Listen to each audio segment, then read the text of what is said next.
Hello दोस्तों, कैसे हो? आई थिंक सब बढ़िया और पिटपाट हो गया। तो चलो आज सुनते हैं हिंदी कहानी। और बढ़िया लगे तो लाइक शेयर और सब्सक्राइब जरूर कर देना। तो चलो आओ सुन दो कहानी। एक गांव में मोहन नाम का एक आदमी था। वह अपने गांव में सबसे ज्यादा अमीर था। उसका एक ही बेटा था भानु। वह हमेशा बीमार ही रहता था क्योंकि उसके पेट में एक सांप ने अपना घर बना लिया था। वह हमेशा पेट की दर्द से परेशान रहता था। भानु के पिताजी ने बहुत डॉक्टर से इलाज करवाए, लेकिन कोई उसके पेट दर्द का इलाज नहीं कर पाया। वह सांप की वजह से दिन पर दिन कमजोर होता जा रहा था। भानु एक दिन उदास होकर शहर चला गया। वहां उसने एक छोटा मोटा उसी से वह अपना गुजारा करता और रात को एक मंदिर में सो जाता था। काम ढूंढा, उससे जो कुछ थोड़ा बहुत पैसा मिलता था उसी से वह अपना गुजारा करता और रात को एक मंदिर में सो जाता था। उसी शहर में एक बीरेंद्र नाम का अमीर आदमी अपने दो बेटियों के साथ रहता था। बड़ी बेटी का नाम सुशीला और छोटी का नाम ललिता था।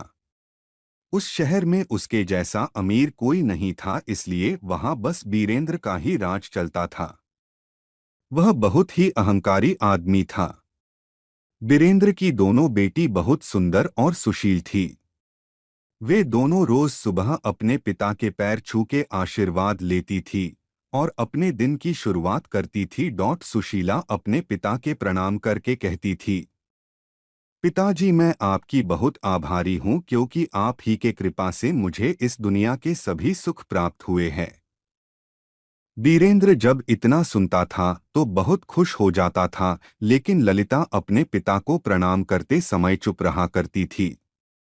एक दिन बीरेंद्र ने ललिता से पूछा, बेटी, तू प्रणाम करते समय चुप क्यों रहती है? ललिता ने विनम्र भाव से कहा, पिताजी, मैं उस ईश्वर को मन ही मन में धन्यवाद देती हूँ जिसकी कृपा से आप मेरे पिताजी हैं और मैं आपकी बेटी। इतना सुनते ही बीरेंद्र गुस्सा हो गया और बोला, मैं कोई ईश्वर को नहीं मानता। ये सब ढोंग है। इतना सारा जो धन दौलत है वो ईश्वर की कृपा से नहीं, मैंने अपने मेहनत से बनाया है। ललिता ने कहा, पिताजी, ईश्वर की कृपा नहीं होती तो आज आप पूरी जिंदगी मेहनत करके जितना भी धन जमा किए हैं सब बेकार हो जाता। बीरेंद्र बोला, अच्छी बात है, जब तुमको अपने ईश्वर पर इतना भरोसा है तो आज देख ही लेते हैं कि तुम्हारा ईश्वर तुम्हारे लिए क्या कर सकता है।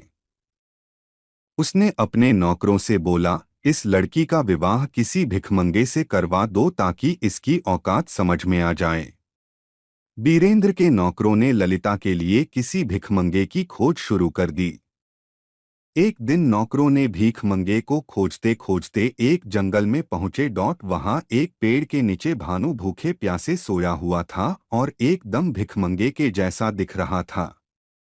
बीरेंद्र के नौकरों ने उसको पकड़ लिया और उसके पास ले आए। बीरेंद्र ने अपने छोटी बेटी ललिता का विवाह उसी कर दिया। यह देखकर सुशीला ने उसका मजाक उड़ाते हुए बोली, व्यर्थ की बातें करके तुमने पिताजी को गुस्सा दिला दिया था। अब बहुत समय है, तू उनसे क्षमा मांग ले। क्या तुझे इतना भी पता नहीं कि किसी बड़े या अपने किसी गुरु सम्मान पिताजी की भावनाओं को चोट पहुंचाना सही नहीं? ललिता बोली, दुनिया में किसी से डरकर या अपने सुख के लालच में आकर जो व्यक्ति सत्य का साथ देना छोड़ देता है उनकी ईश्वर भी कोई मदद नहीं करता है और वो भी नाराज हो जाते हैं। और पिताजी के लिए मेरे मन में आदर का यह अर्थ नहीं है कि मैं उनके अहंकार में भी उनका साथ दूं। अगर मेरे भाग्य में भीख मांगना ही लिखा है तो उनको कौन रोक सकता है? बीरेंद्र ने ललिता और भानु को कुछ पैसे देकर अपने घर से निकल दिया और बोला, तुम अपना मुंह मुझे कभी मत दिखाना। ललिता ने खुशी खुशी अपने पति के साथ घर से निकल गई। जंगल की ओर चल पड़ी। चलते चलते थक गए और दोनों को प्यास भी लग गई थी। कुछ दूर गए तो रास्ते में उन्हें एक तालाब दिखा और वहीं पर रुक गए। दोनों वहां पर पानी पिए और आराम करने लगे। आराम करते करते दोनों वहीं पर सो गए।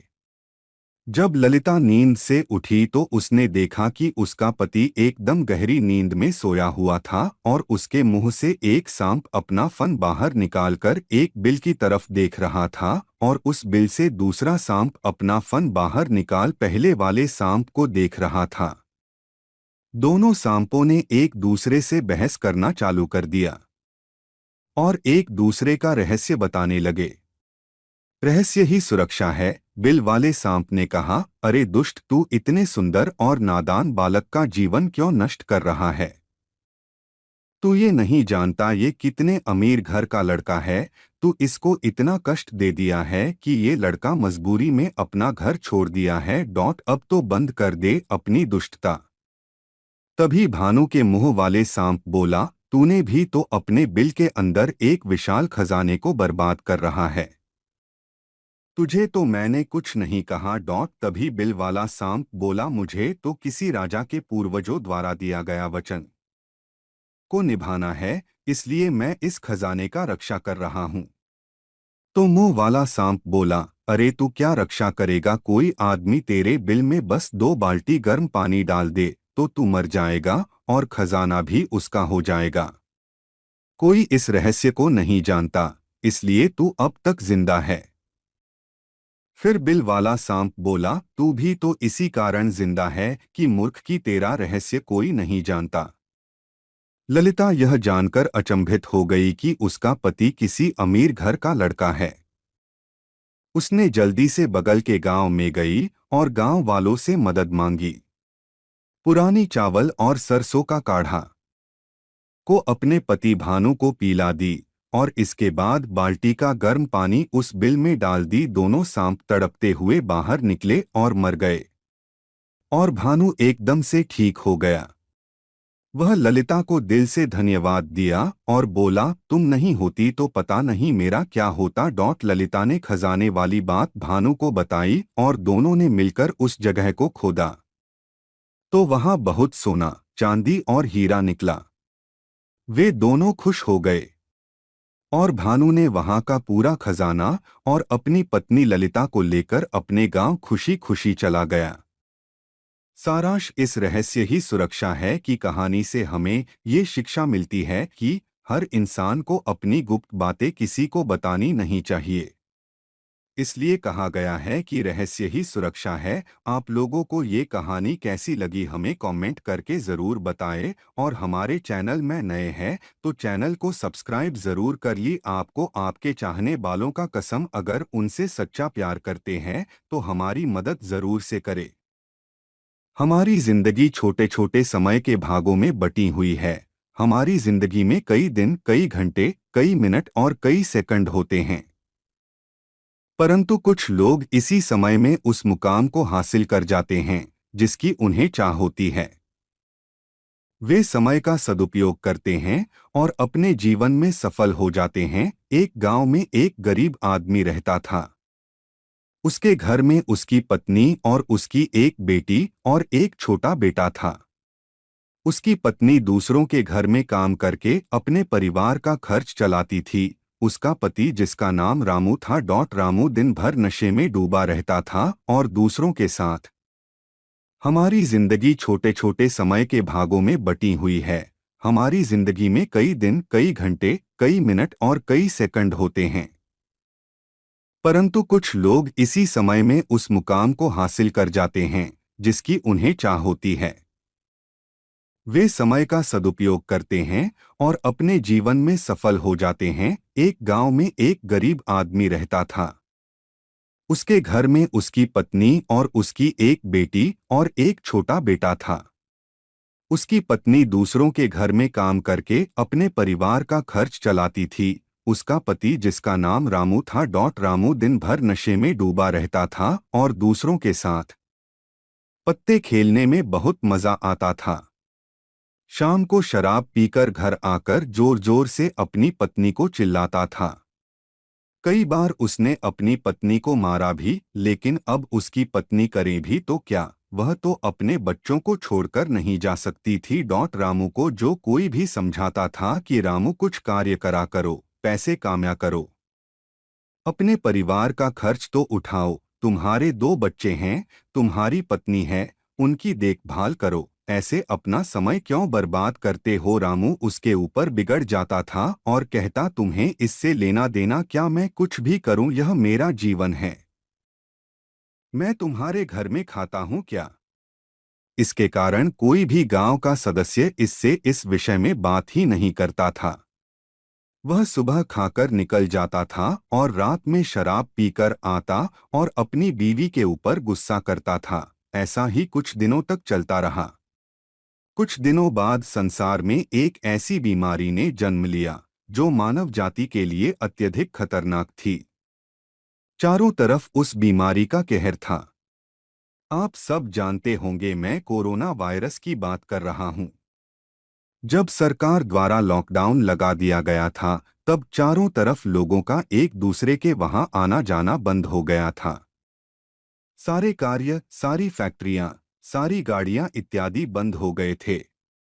अब रामू का परिवार भूखा मरने लगा था, क्योंकि उसकी पत्नी जो रोज कमाने जाती थी, वह अब किसी के घर इसी कारण नहीं जा पाती थी कि कहीं इस बीमारी की वजह मैं न हो जाऊं। लोग उसे अब काम पर बुलाना बंद कर दिए थे। उसके परिवार में अनाज का एक दाना भी नहीं पता था, न उसके घर में कुछ पैसे थे। अब वह क्या करता। उसका छोटा बेटा भी बीमार हो गया था। उसके बच्चे की तबीयत ज्यादा खराब हो गई थी। तब रामू को समझ आया कि अपने परिवार को ध्यान देना चाहिए। उसने बच्चे को अस्पताल ले जाने का सोचा, परंतु उसके पास पैसे नहीं थे। उसने गांव वालों से पैसे मांगने गया।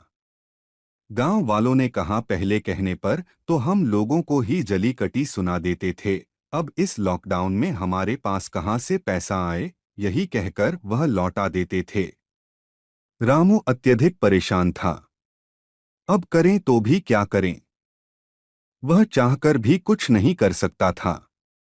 एक पूरा दिन बीत गया। उसके बेटे की तबीयत और भी ज्यादा खराब हो गई। तभी किसी तरह उसकी पत्नी ने जहां काम करती थी, वहां से कुछ पैसे जुटाकर लाई और अब रामू अपने बच्चे को हॉस्पिटल ले जाने की तैयारी की। रामू अपने बच्चे को लेकर गांव के बाहर एक अस्पताल में पहुंचा। रामू दौड़ता हुआ डॉक्टर के पास गया। उसने कहा, मेरे बच्चे को बचा लीजिए। डॉक्टर साहब ने सारे इंस्ट्रूमेंट लगाकर चेक किया, तब उसका बेटा मर चुका था। डॉक्टर साहब ने यह बात रामू से कहा, यदि तुम अपने बच्चे को 10 से 15 घंटे पहले ले आते तो मैं तुम्हारे बच्चे को बचा लेता। मुझे बहुत दुखी होकर कहना पड़ रहा है कि मैं तुम्हारे बच्चे को बचा ना सका। यह सुनकर रामू के पैरों तले के नीचे से जमीन खिसक गई। वह रोने लगा। उससे कहने लगा, यह सब मेरी गलती है, मैंने जीवन में कुछ नहीं किया, सिर्फ अपने समय को बर्बाद किया है। यदि आज मेरे पास पैसे हो जाते हैं तो मैं अपने बेटे को हॉस्पिटल जल्दी ला पाता और मेरा बेटा बच जाता। मैंने अपने जीवन में समय को बहुत बर्बाद किया है, लेकिन आज मुझे समय को अहमियत पता चल गई है। तो हमें इस कहानी से यह शिक्षा मिलती है कि हमें अपने समय को बर्बाद नहीं करना चाहिए, उसका सदुपयोग करना चाहिए, तभी हमें अपने जीवन में सफलता मिल सकती है। इस कहानी में अगर रामू पहले से काम करता होता तो उसके पास पैसे होते और अपने बेटे का इलाज करा पाता, जिससे उसका बेटा आज जिंदा होता। मित्रों, हमें हमेशा अपने समय का सदुपयोग करना चाहिए। जीवन उतार और चढ़ाव से भरा हुआ है। जीवन में परिश्रम तो हर कोई करता है, लेकिन सफलता जरूरी नहीं कि हर एक व्यक्ति को मिल जाए। कुछ लोग निरंतर परिश्रम करते हैं, लेकिन जब उन्हें असफलता मिलने लगती है तो वह स्वयं पर विश्वास रखना छोड़ देते हैं और फिर उन्हें लगने लगता है कि अब तो उनके जीवन का कोई महत्व नहीं। दुनिया में कई ऐसे लोग हैं जो असफलता प्राप्त करने के बाद हार मान जाते हैं।